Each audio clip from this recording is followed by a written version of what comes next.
Hello and welcome live from New Delhi. You're watching DD India News Hour, India's voice to the world.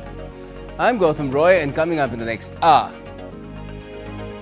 India is on track to become the third largest economy by 2030-31, says an S&P Global report. Markets end at new lifetime highs. India's PM Narendra Modi is to leave for a US visit on Saturday morning. Quad and future summits, bilateral meet with President Biden, and much more on the agenda over the next 3 days. Sri Lankans are set to vote in a tightly contested presidential elections on Saturday, crucial for the island nation's economic recovery.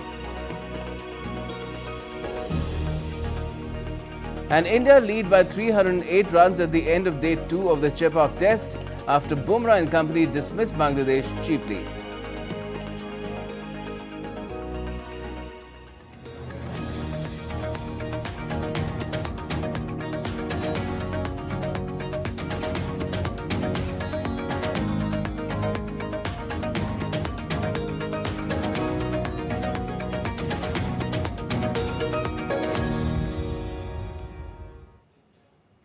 But India has come in for high praise from the global anti-terror financing and money laundering watchdog, the Financial Action Task Force, or the FATF, in its latest assessment of measures put in place by the nation to fight terrorism and terror financing. It has put India in the regular follow-up category, which is its highest rating when it comes to combating terror financing. Here's more. India has borne the brunt of terrorism and terror financing through money laundering for decades. It's come up with watertight measures to counter such security and financial threats. Now, the global anti-terror financing and money laundering watchdog, the Financial Action Task Force, or FATF, has lauded India's efforts to implement measures to tackle illicit finance, including money laundering and terror funding. In its latest mutual evaluation report for India, the FATF has said that India has achieved a high level of technical compliance across all 40 FATF recommendations. Continuously, India has been working on various issues and bringing out reports which reflect India's stance towards prevention of money laundering. So we have 8 reports of special investigation team which was set out on black money right from 2014 till 2022. We did a risk trends and methods report in 2019 which highlighted various areas of risk. Then we published a national risk assessment in 2022. And then there have been series of risk assessments which are sectoral. Like we did a risk assessment of the virtual asset sector. And then the virtual asset sector was brought into regulation as part of the risk assessment exercise. According to a joint FATF APG-EAG assessment, India's anti-money laundering and counter-terror financing framework is achieving good results. Authorities make good use of financial intelligence and cooperate effectively both domestically and internationally. India is now placed in regular follow-up category, which is the highest FATF rating. UK, France and Italy are the only other G20 nations which are in the same league. India has taken significant steps in financial inclusion. It has more than doubled the proportion of its population with bank accounts. It has also encouraged greater reliance on digital payment systems. These efforts support financial transparency, which adds to AML/CFT efforts. Indian authorities cooperate and coordinate effectively over AML/CFT matters. Cooperation levels are despite the size and institutional complexity of India's financial system. India has also achieved positive results in international cooperation and asset recovery. India has positive results in implementing targeted financial sanctions for proliferation financing. There is good understanding of risk and application of preventive measures in India's financial sector, especially among commercial banks. Indian authorities also have a comprehensive understanding of money laundering, terrorism and proliferation financial risks. And Indian authorities need to do more to share insights on risks across all relevant stakeholders. देखिए, इस बार जो FATF ने हमारी evaluation करके जो report दिया है उसमें भारत के प्रयासों की बहुत सराहना की गई है। इस तरह की सराहना कई बड़े दुर्लभ देशों की भी नहीं हुई है जिस तरह से हमारी FATF की रिपोर्ट में भारत की गई है। इसमें प्रमुखता उन्होंने ED और NIA के कार्यों की सराहना की है। But the FATF's assessment also warns that India faces serious terrorism and terror financing threats, including those related to Islamic State and Al-Qaeda. It also needs to focus on wrapping up prosecutions and convict and appropriately sanction terrorist financiers. Gautam Roy, DD India. And let's now take you across to our first guest of the evening, Vivek Agrawal, Additional Secretary, Department of Revenue, Ministry of Finance, joins us now. Mr. Agrawal, good evening to you, and thank you for joining us. And tell us, this sort of an upgrade of India, where FATF assessment has come about. What kind of efforts have gone behind it through the last couple of decades, really, ever since, in fact, India joined the FATF? Good evening, Gautam. Thank you for having me over in your program. In fact, the commitment of Government of India in the last decade for rooting out black money and rooting out issues which are faced because of a cash-based economy have really yielded results, and that is what FATF has commended as India's great achievement. If you see Indian leadership decided from 2014 onwards to tackle the menace of black money by setting up SIT, and SIT reports were implemented. Indian government made sure that 5 lakh shell companies were struck off from the register of companies.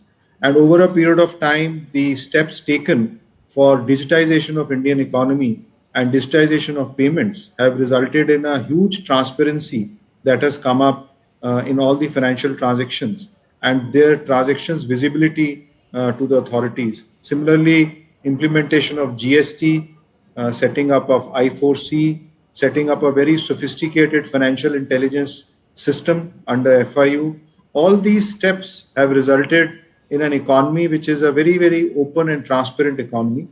And this report of FATF has also highlighted the credibility of Indian institutions, both law enforcement agencies as well as the regulators which are regulating the financial markets. So this is a great achievement for the country, and this speaks very high of Indian government's whole of government approach to tackle money laundering and terror financing as a proper policy of the government. Mm-hmm. And there are areas where the FATF has said that India needs to do some more as well in terms of prosecutions, and also what sort of progression path do we have identified over there? So it's actually work in progress. We are already doing things which have come as recommendations also.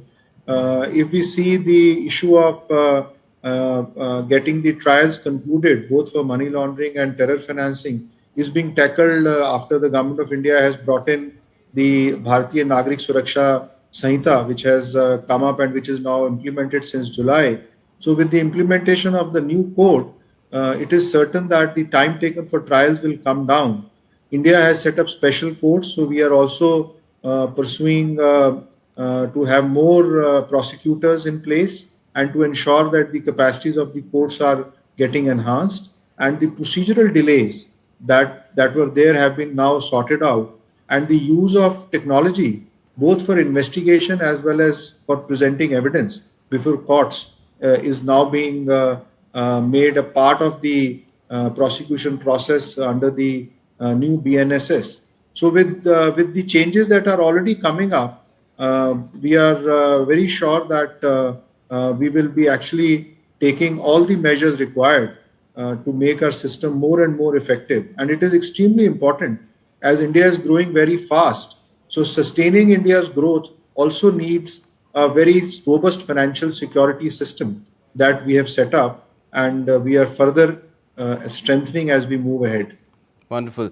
And, you mentioned the digitization of the economy, the way that has really, come into its own as far as, the post-COVID scenario is concerned. But still, do you think that the FATF report seems to mention it as well, that cash still has a bit of a role that remains a concern, especially where gems and jewelry is concerned, and even perhaps virtual digital currencies? So we are aware of the challenge that we have on certain issues which are related to designated non-financial businesses and professions, which includes the the dealers in precious metals and stones and gems and jewelry sector, as well as the real estate agents. So, in the last 2 years, we have brought the regulation in place. We are taking industry into confidence. We are making sure that the regulatory framework becomes applicable without stifling the industry. So far as the cyber security is concerned and issues of virtual assets is concerned, in March 2023, we have brought the virtual asset service providers under the anti-money laundering and counter-terror financing regulatory framework. We are now having full visibility of transactions where virtual assets are hitting Indian rupee or Indian economy. There are certain areas of concern which we are now working with the international bodies, including other jurisdictions, to make sure that the system of travel rule, that is the full visibility of transaction right from the sender to the receiver, is there even for crypto transactions. That should become applicable across the globe. So India is playing a very active role. And this report of FATF is actually placing India into a leadership position where we are able to demonstrate our own effective systems and also exhort and lead other jurisdictions and other countries, including the developed world, to follow India's example and to bring the regulation in a way that the possibility of cross-border money laundering and terror financing is also controlled and eliminated. And we'll be getting into the details of this report that has come, but just to mention it briefly, India has now jumped to the tier 1 of the Global Cybersecurity Index 2024. That's happened today, Mr. Agarwal. Now, is there a cybersecurity dimension, a dark web dimension to getting a control and a complete, in fact, tabs on money laundering as well? And what sort of progress are we making there? So cyber frauds and the fintech are closely related. So far as the fintech industry is concerned in India, it's actually our pride. But we are making sure that as more and more fintech is growing and more products are coming in, we also focus on the security aspect of these products. So along with RBI, we have created a sandbox environment where all the new products which are coming on the fintech platforms, they are being tested and the security features are being built in, and the regulatory framework of the full KYC and customer due diligence for all the clients that onboard to these fintech platforms has been implemented, and the travel rule has been implemented. So far as the regulatory regime is concerned, that is now fully implemented. Of course, there are issues which come on day-to-day basis where there are frauds which happen by manipulating the system.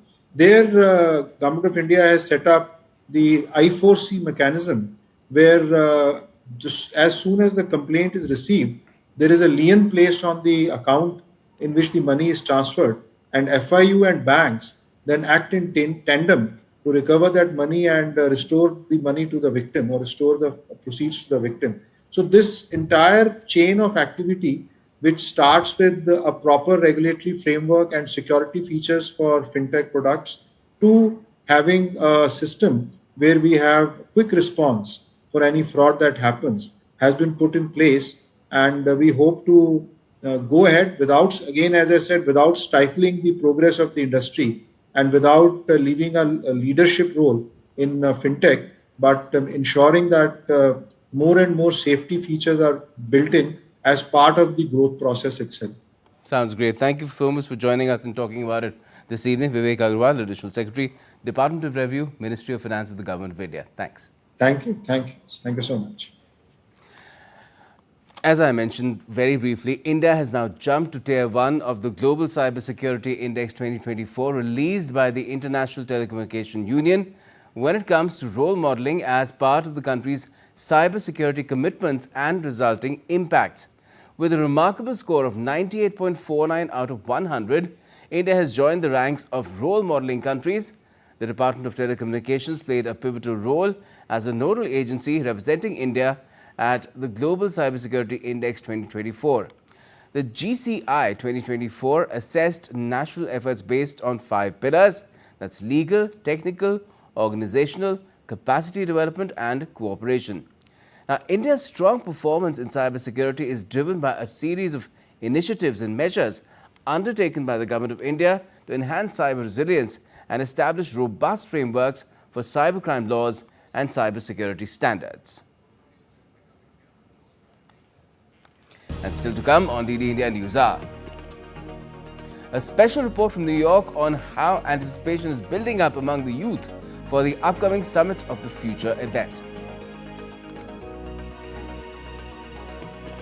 The Middle East conflict rages on, with both Israel and Hezbollah launching strikes and missiles against each other after the pager and walkie-talkie blasts.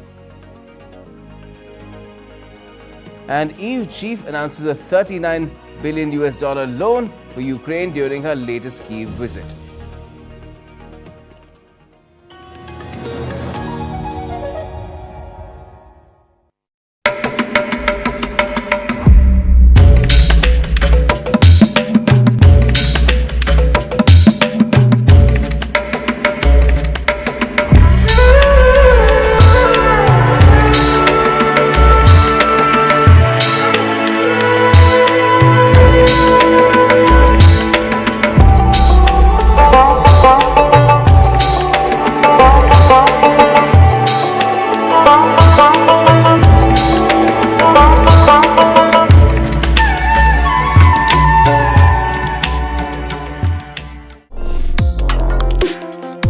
Complex issues, hidden agendas, twists and turns, strategic games. We think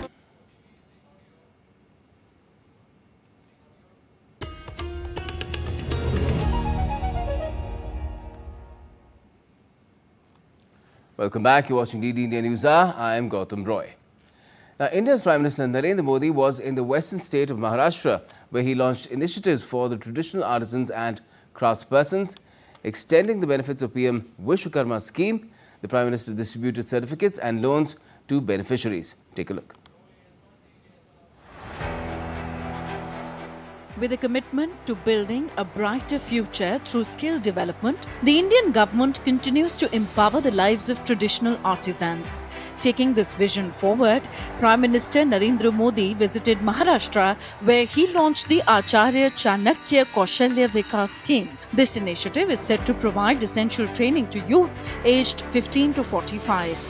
Simultaneously, another scheme was launched, offering financial support of up to 25 lakh rupees to women-led startups, encouraging their entrepreneurial journey. Vishwakarma योजना की मूल भावना है सम्मान, सामर्थ्य और समृद्धि। सिर्फ साल भर में ही 8 लाख से ज्यादा शिल्पकारों और कारीगरों को स्किल ट्रेनिंग, स्किल अपग्रेडेशन मिल चुकी है। इसमें कारीगरों को मॉडर्न मशीनरी और डिजिटल टूल्स जैसी नई टेक्नोलॉजी भी सिखाई जा रही है। In addition, Prime Minister Modi distributed certificates and loans to the beneficiaries of the PM Vishwakarma scheme, empowering the artisan community. To mark 1 year of the scheme's success, a special commemorative stamp was also released. The foundation stone of the PM Mega Integrated Textile Regions and Apparel Park in Amravati was also laid, designed to build world-class infrastructure. It will promote innovation and create job opportunities in the textile sector. आज का भारत अपनी textile industry को वैश्विक बाजार में top पर ले जाने के लिए काम कर रहा है। देश का लक्ष्य है भारत की टेक्सटाइल सेक्टर के हजारों वर्ष पुराने गौरव को पुनर्स्थापित करना।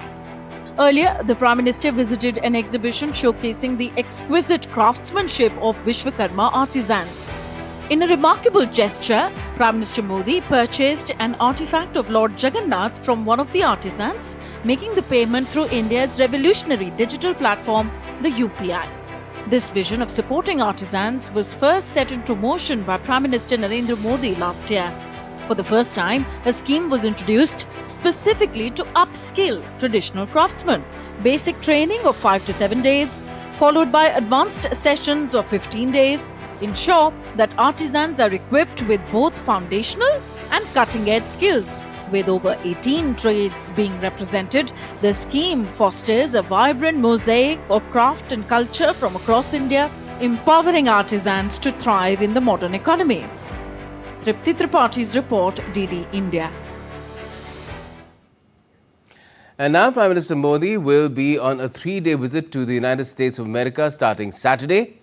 During this visit, he would join world leaders at the upcoming Quad Summit, which is expected to address pressing global issues, including the situation in Ukraine.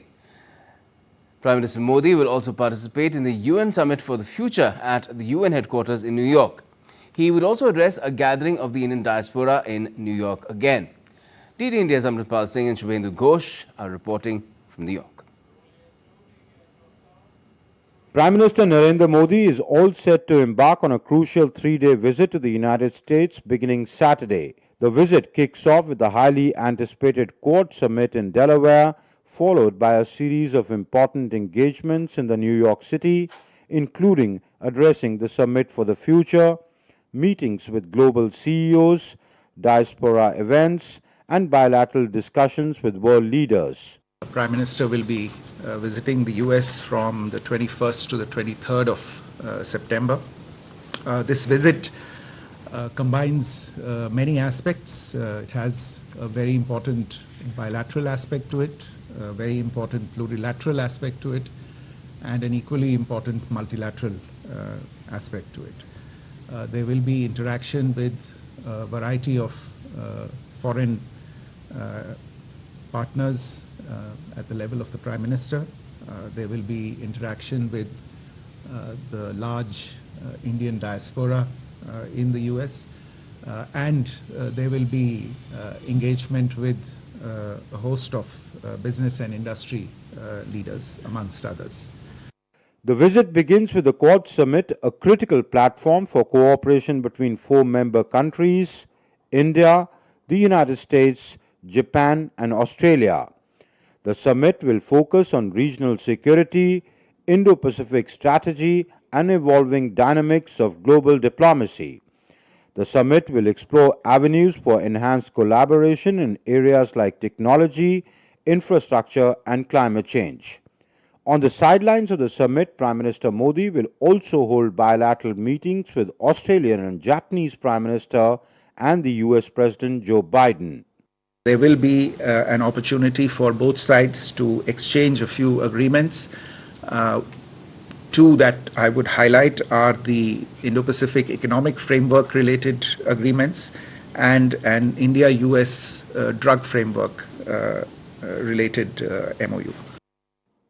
On Monday, the Prime Minister will participate in the UN Summit for the Future, where he is expected to speak about pressing global challenges of the future, including sustainable development, digital transformation, and global governance. When Prime Minister Narendra Modi addresses the Summit of the Future here in New York, focus would be on India's vision of a sustainable tomorrow, keeping in mind the priorities of the Global South. The Prime Minister will also address the Indian American community at a diaspora event at the Long Island. The event is expected to reinforce strong connection between India and its diaspora, which plays a vital role in fostering India-US relations. The Prime Minister will also meet with American business leaders in New York. This would be an important opportunity to strengthen economic ties and attract investments in key sectors like technology, energy, and manufacturing. Following the meeting, Prime Minister Modi will also engage with global leaders in bilateral discussions. While the security of the Indo-Pacific will figure prominently in the talks between the leaders, from an Indian standpoint, the developmental needs and goals of the countries of the region would be of paramount importance. With cameraman Sumit Naudyal and my colleague Shubhendu Ghosh, this is Amritpal Singh for DD India in New York. And as was briefly mentioned, the UN is gearing up for the Summit of the Future to chart a sustainable way forward. DD India's Shubhendu Ghosh has visited New York University campus to track the expectations of the new generation from this summit and their take on emerging technologies. Take a look. Summit of the Future is taking place at the United Nations in New York. India's Prime Minister Narendra Modi will be addressing this summit. I have with me what looks like a bright future. Well, I'm talking about young students, Indian and American, at the prestigious New York University. And this red building that you see behind us, this imposing structure, is the Bob's Library, an iconic structure that is center of the academic and intellectual life of the students here. I have with me Alvina and her friends who are here to talk with us. Alvina, first, not very far from here at the United Nations headquarters, Summit of the Future is going to be deliberating on sustainable tomorrow. What are your thoughts on what this summit is going to be deliberating on, and what kind of action-oriented agenda would you like to see? I would say, obviously, we, the millennials or the Gen Z, are really looking forward to leave a better planet for our next generations. And what we would hope is, obviously, all the global leaders and all the stakeholders to take some actionable insights to make sure that we are moving towards a more sustainable future for us. In response to your question, I think the summit does bring a lot of hope for the future. In the past, a lot of summits that have occurred, I feel like, have not really achieved the goals that they have set. I'm hoping that this will be more action-driven and really will solve all the problems that they have identified in previous summits. All right.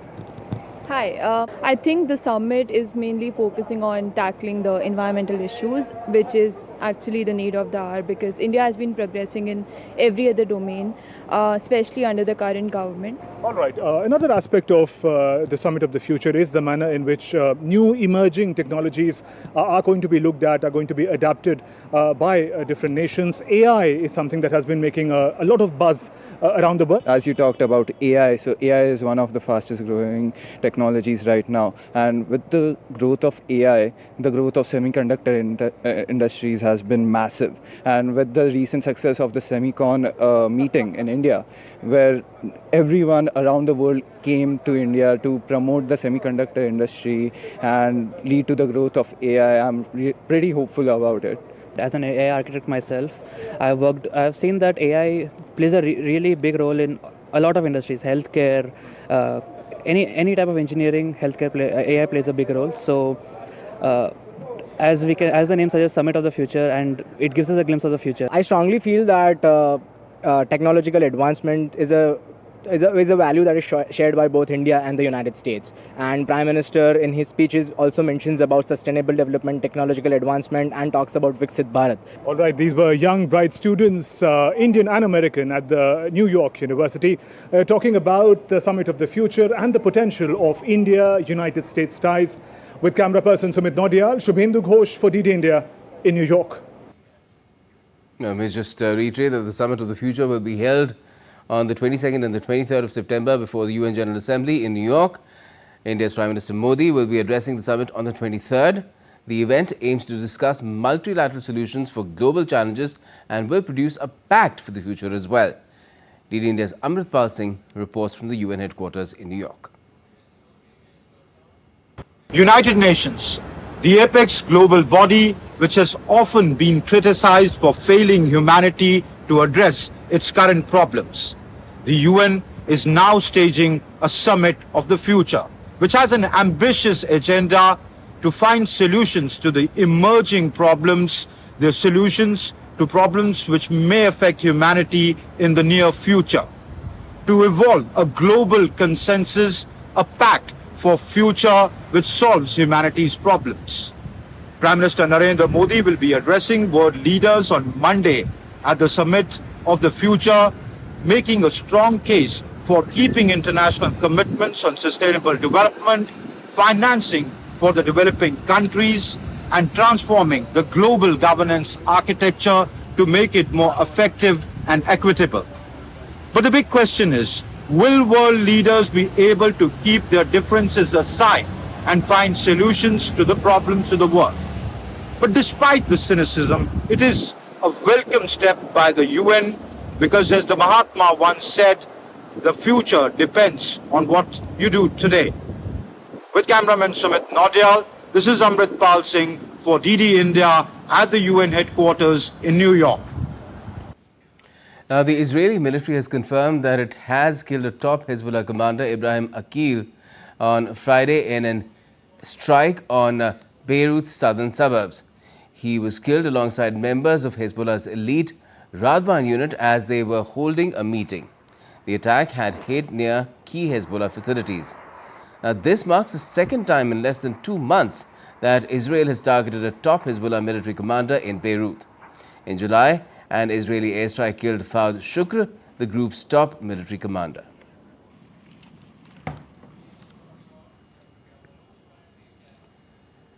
Sri Lanka is set to vote for a new president in just a few hours, marking a pivotal moment in the country's future amid a severe economic crisis.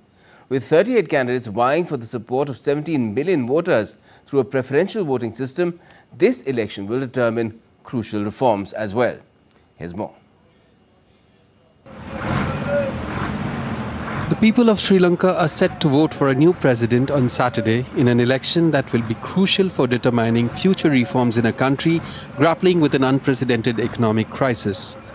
A total of 38 candidates are in the running, and their fate will be decided by 17 million voters using a preferential voting system. Sri Lanka's first past-the-post system allows voters to cast 3 preferential votes for their chosen candidates, with the candidates securing 50% of the votes or more declared winner. Whoever wins the election will have to ensure Sri Lanka gets its public finances in order. We want to protect our country, must help poor people, must assist those who are struggling to make a living. We are not asking for anything more than that. Ethnic minority Tamils in Sri Lanka, who make up 12% of the 22 million population, expressed little hope that the upcoming presidential election on Saturday will improve their situation. Scared by a decade-long civil war and facing a struggling economy, many Tamils feel sidelined by candidates predominantly from the majority Sinhala population. As of now, only a Sinhala candidate can be president. There is a Tamil candidate as well, but our Tamil political parties and politicians are split in different ways. Some politicians are asking us to vote for Ranil Wickremesinghe. Some politicians are asking us to vote for opposition leader Sajith Premadasa. Some other politicians are asking us to vote for the Tamil candidate. As we are split in different ways, our votes are also going to be split. Therefore, we won't get anything from the new president. So I don't have any hope in anyone. The Election Commission has said the efforts will be made to ensure that the final results of the election are declared on Sunday, even if the election moves to a second preference count. Regardless of the outcome, Sri Lanka may have to face economic challenges, especially after the government begins repaying loans in 2028. Given the ongoing crisis, the country will need to seek bilateral and multilateral assistance for the foreseeable future. Bureau Report, DD India. Let me now take you across live to Colombo, where DD India's Ahmed Moeen Faruqi joins us. Good evening to you, Ahmed. Now, is the economy the topmost issue on the minds of Sri Lankan voters before they head into the polls? Or are there other concerns at play as well? Good evening, Gautam. It's a very important election for Sri Lanka this time around, not just because, it's the first election after the 2022's economic downturn, but it's also because people have been seeking a desire, having a desire for change, and they have been seeking for some answers, some kind of relief from what all they have been going through. Yes, the economic issue has been one of the most important issues during this election. Traditionally speaking, there have been previous elections in which you used to come across some nationalistic kind of reason. But this time around, that has not been on the cards of the candidates. But primarily speaking, they have been talking about how to get the nation out of the situation that they are in. Second issue is something which certain candidates have been talking about, is the issue of the corruption. They have blamed the economic issue on the corrupt practices of the previous regimes. And this is something which is closely linked to the economic issue. But still, they have been talking about bringing in reforms and a radical change in the entire setup of the government. Apart from this, there have been a few other issues with regard to the island nation itself. There have been talks of the implementation of 13th Amendment, as well as development of the domestic industry, revamping the education sector, as well as providing more jobs to the local craftsmen as well as local workers here. That is how it has been appearing. But generally speaking, the IMF deal and the economic condition of the country have been high on the cards of the candidates as well as the voters. Okay. And Ahmed, how soon are we likely to find out the result? Could it even go beyond Sunday because of the multi-cornered nature of this contest this time around? Gautam, you're absolutely right. This election is different from the previous elections that Sri Lanka has seen in another manner, that in the previous elections, there used to be a clear direct fight between two top contenders. But this time around, there are, if not three, at least four top front runners. And there is, a possibility that the votes could be divided among all these four. There's a possibility the top three could not even muster to a total of around 90% of the votes. Given that kind of a scenario, it's unlikely, given the current scenario, that any of the candidates could cross 50% in the first round of counting.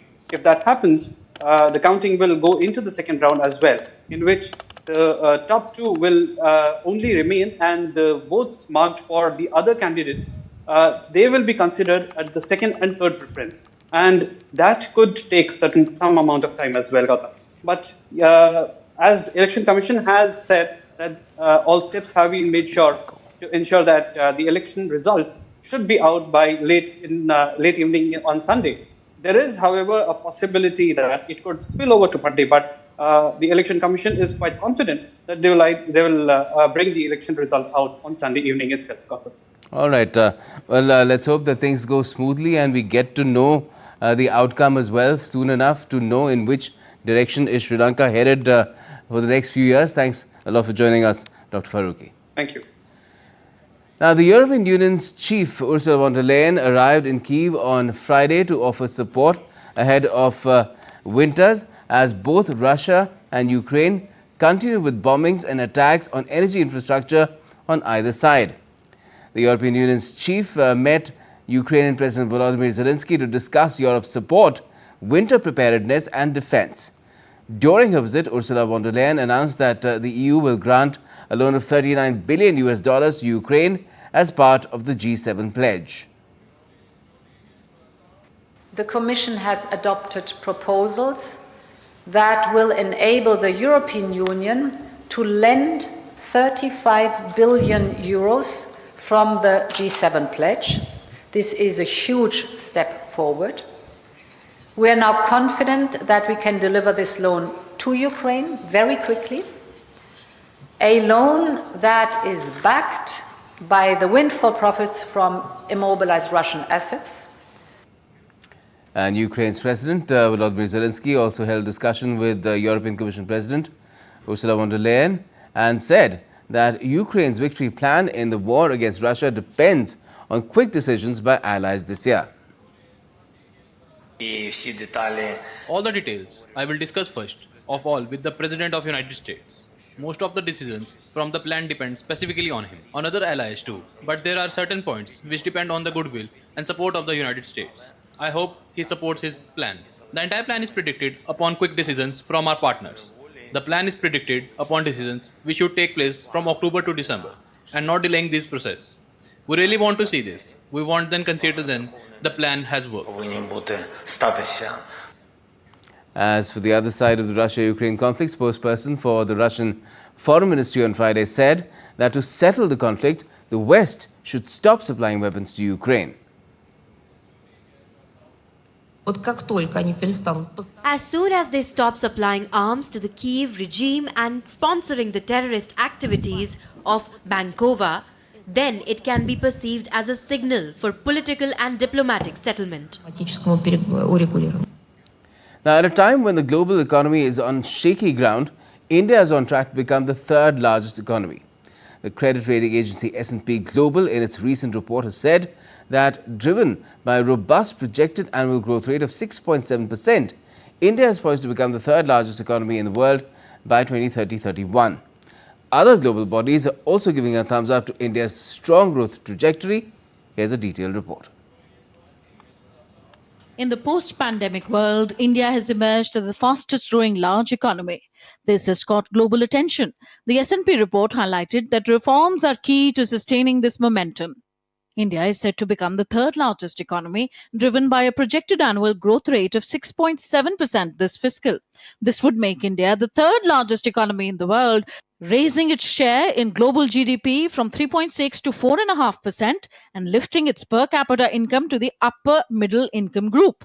Nominal GDP is expected to double to over $7 trillion by fiscal year 2030-31. India is also set to transition to the upper middle income category by fiscal year 2030-31 if forecast annual growth of 6.7% is realized. In the fiscal year 2024, growth surprised on the upside at 8.2%, exceeding the government's earlier estimate of 7.3%. The report also says the continuation of structural reforms to facilitate business transactions and improve the logistics sector will support private sector investment, making growth less dependent on public capital expenditure. The Government of India is taking all necessary steps to ensure that the growth momentum remains robust and maintains its pace. E-marketplace GEM has reduced the transaction charges levied on sellers and service providers transacting on its platform by almost 33 to 96%, which will greatly benefit GEM sellers and service providers. 10 lakh तक की value के जो भी transactions platform पे होंगे उस पर कोई शुल्क नहीं लगेगा 10 लाख से 10 करोड़ तक 0.3% ट्रांजैक्शन चार्ज लगेगा 10 करोड़ के ऊपर के जो ट्रांजैक्शंस है उस पर फ्लैट फी लगेगी 3 लाख रुपया Different global organizations dealing with the economy are also optimistic about India's growth trajectory. World Bank Forum said India has been a key growth engine for the world, contributing 16% to the global growth in 2023. The country's growth rate of 7.2% in the fiscal year 2022-23 was the second highest among the G20 countries and almost twice the average for emerging market economies that year. In July 2024, the International Monetary Fund raised India's growth projections for the year from 6.8 to 7%, reinforcing the country's status as the fastest growing economy among emerging markets and developing economies. And in a statement, the US-India Partnership Forum head John Chambers said that the Indian economy will probably be 90 to 100% larger than China by the end of the century. He said that PM Modi's third term will set the framework for growth of innovation in the country. Bureau Report, DD India. Let's talk about this further. We're joined by Dr. Amit Kapoor, well-known economist. Good evening to you, Dr. Kapoor. What do you make of this report in the first place? And all these positive reports about the prospects of India's economy, that it will become the third largest in a certain period of time, and now it's being said it will overtake China by almost 100% by the end of the century. They all have these caveats and these conditions. Do you think India is on track for meeting these conditions as well, apart from, of course, keeping the status of the largest, fastest growing large economy in the world? So, Gautam, this is a very important question. Like, first, if you really get the numbers, if India continues to grow at about 7% or little over 7%, it is definitely going to happen that India would become the third largest economy by the year 28-29. So I would disagree with the S&P for a moment, because I perceive that India's growth is going to be stacked somewhere between 7 and 8%. So we will become third largest much earlier than what they're actually suggesting.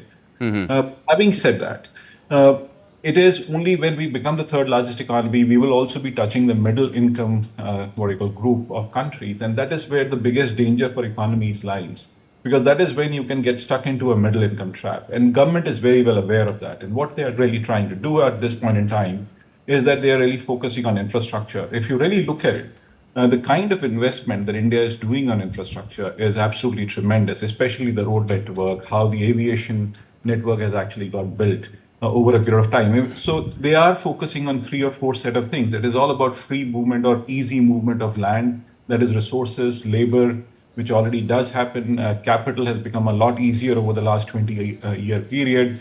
And then, of course, data and the capacity building that has actually happened on data. And data has actually got used very, very tremendously. So we are on track for doing it. The only question is going to be, that how do we look at two more things? And government is also really trying to do work on that. And one is going to be about skilling, the other one is on education. And of course, the healthcare infrastructure and all the other social investments need to continue. But the biggest focus is going to be on education per se. And if we are able to get that right, India would become a very, very large economy, absolutely.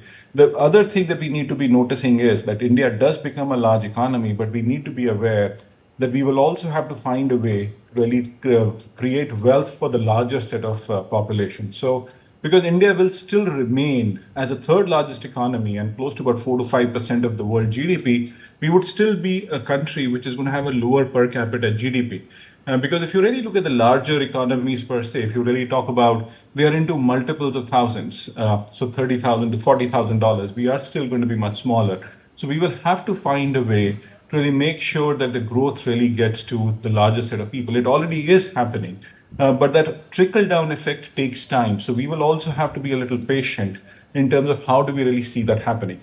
But I think the trajectory is right. If we just continue with the whole idea of innovation, we will continue to grow over a period of time, because innovation is going to be one of the biggest keys. And this is where states will also have to come in. Because the larger problem, as I see, if I want to say it as a problem or an opportunity, the opportunity is that right now it's about 6 to 8 states define India's growth. There is so much capacity or the underutilized capacity in about 20 odd states that we can really go forward with all guns blazing. So if we get those states right, the growth percentage of 8% would actually be a figure that we would laugh at. It can become double digit. It has the potential to become double digit as well. Yes. And the other thing about reforms, India, apart from the focus on infrastructure, is also focusing a lot on technology, enabling all those people who want to invest in technology, want to take it forward, especially where AI, semiconductors, we've seen what's been happening with Semicon India, all that is happening as well. Another challenge, of course, is sustainability. Do you think these are paths that India has really charted out for itself to ensure that it gets to not just the fact that we would be the third largest economy within this decade, but also a developed nation which has its own parameters by 2047, like Prime Minister Modi is pursuing along with his government? So, like the parameter for a developed nation is very clearly that you have to have a per capita income, which is going to be greater than about $13,000 to $14,000. If India is continuing at the trajectory that we are, we will certainly be touching that point. The question is going to be that what more needs to happen. From an industry point of view, there are 2 or 3 industries which government is actually focusing on, and rightly so, because they're the industries of the future. When you talk about artificial intelligence, you talk about semiconductors, you talk about electric vehicles, and stuff. So those are the industries of the future, and that is what is going to define the world in many, many ways. So if we are able to get that right, we are going to continue to grow. But from my point of view, one of the biggest things that we should really focus on is skilling at this point in time, getting our people ready. We have a great young population. We have great minds here. If we are able to skill them right, these are the industries of the future which are really going to juxtapose into high growth trajectory over a period of time. And at the same time, we have to continue focusing on manufacturing as well. That is also something where the government has been really trying to push, not just make in India, but also made in India. And at the same time, you can't forget about and let the agriculture sector lag, because it still makes up a huge part of the economy, and a much larger number, disproportionately large number of Indians still depend on it solely. Oh, yes, absolutely. So if you really look at agriculture, 45% of the people are still engaged in work from that sector itself. So what we are really trying to do here is, when you talk about manufacturing, if you're able to get into labor-intensive manufacturing, we will involve a situation, or we'll get into a situation where people move from agriculture to manufacturing. Now, the services sector is growing. Without a doubt. If you really look at, there were a lot of voids that had to be filled up in terms of the challenges that people face, and you have new age services that have come up, and they are creating some tremendous opportunities. So we would move into that direction. But having said that, I think we should not be worried of a thing that agriculture is going to have, when agriculture sector shrinks from a perspective of employment, that's a great thing to happen. Because productivity will rise, people will reduce in agriculture sector, and that is when they will start moving into the other sectors, and that's a great thing to happen. And I think the way the government is looking at agriculture, if we really get our whole crop pattern perfectly right. And if you work on it for the next 5 to 10 years, as the government is looking at it, you're focusing on millets, you're trying to look at waterways, and you're trying to really move into that direction. If you get it right, you will fundamentally move into a much more higher trajectory. I think, if you really ask me, the structure of India's economy is going to be hugely different than what we are seeing right now in the next 20 years. We would be a very innovation-driven country, because from a trajectory of growth, the traditional view is primary, secondary, and tertiary sectors. But what I'm really seeing here is, if you really look at a much more nuanced way of really looking at growth of economies, it moves from factor-driven to efficiency-driven to innovation-driven. So India right now somewhere is moving at the cusp of something between efficiency and innovation-driven, and that is what is going to happen. And if you really look at what the Prime Minister has also said, it is innovative sectors which are going to drive India's growth, and that is what we are really seeing right now. And innovation does not mean that it cannot be innovative in agriculture, because the kind of innovations that you can do in agriculture to improve productivity are tremendous. So if you are able to move into that direction, look what we can actually do. India today sits at one of the biggest, what I call fertile lands in the world. And it is so underutilized. I think the opportunity there is tremendous. From, say, digitization of agriculture to digitization in other spaces, we will have to move forward and we will see the growth. I think we should just not be worried that digitization, technology is going to take away things from people. No, it will only enable people. It will create more opportunities. And that is what is going to drive growth. Yes, certainly. I mean, without embracing it, there is no option really. Because if you don't embrace it, then you'll probably be left behind. And that is something that nobody would really want. Thanks a lot for joining us and talking about it, Dr. Kapoor. Pleasure. Now, millets are one of the healthiest options that need more space on everyone's menu. Flavors of Shri Anna, that is Sehat or Swad Ka Sang, a 13-episode show produced by Doordarshan, promotes millet-based recipes to boost nutrition awareness, and it was launched at the Global Food Regulators Summit 2024. DD India's Anil Thomas has the details.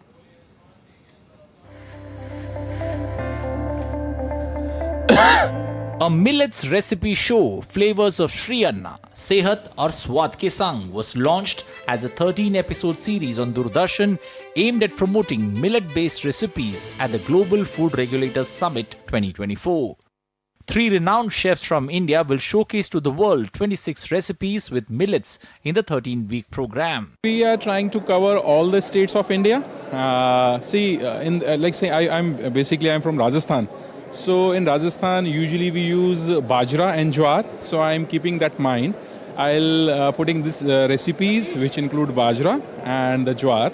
Other chefs are doing their respective recipes which include like ragi and banyan millet and other millets also. That would be a great show. This initiative seeks to boost nutrition awareness and highlight the healthy benefits and versatility of millets in everyday cooking. I'm so happy actually. I was looking that people want to do something on millets. It is new for them, but they don't know how to cook. And these all 26 recipes are going to be very, very from Indian states and union territories that excelled in the State Food Safety Index felt that millets or Shri Anna, which began as a poor man's grain, has today gained importance, and the benefits of millets are being highlighted everywhere, and this program will benefit all. We are very much excited because in Gujarat also we have a lot of tribal area and tribal districts, and they're producing a lot of millets. Ragi hai, banti hai, bajri hai. So I think we are very much excited to learn and see this upcoming series of the Doordarshan. Yeah. The new cookery show will present millets from farm to plate. The recipe showcase will be now part of numerous acclaimed hotel chains and students from several hospitality as well as culinary institutes. With a selection of millet-based dishes, a fusion-based approach to the platter helps reconnect our daily meals to the roots of our traditional cuisine. Anil Thomas, DD India, New Delhi.